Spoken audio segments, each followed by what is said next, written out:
الولد كان سامع الحجارة وهي بتتكلم بصوت غريب ومحدش غيره كان يقدر يسمعه. قال لأخوه الكبير بكل ثقة إن الحجر اللي في إيده ملوش أي قيمة، لكن أخوه كان مغرور ومقتنع بالعكس، وطلب من الولد يعترف بالهزيمة قدام الناس.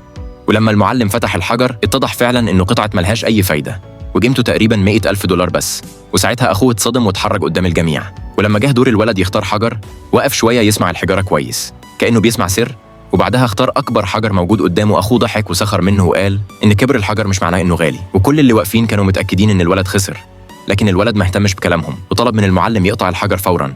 ولما اتفتح الحجر الخام طلع برضه ملوش قيمة، فالناس ضحكت على الولد، والولد اتصدم لحظة، لكنه كان مؤمن إن قدرته مش غلط وإن أكيد في حاجة مستخبية. وفجأة الولد مسك الحجر ورماه بقوة على الأرض. الكل افتكر إنه اتعصب من الإحراج، لكن في اللحظة اللي بعدها الحجر نور بضوء قوي ساحر، ووقعت منه جوهرة نادرة قيمتها $30 مليون.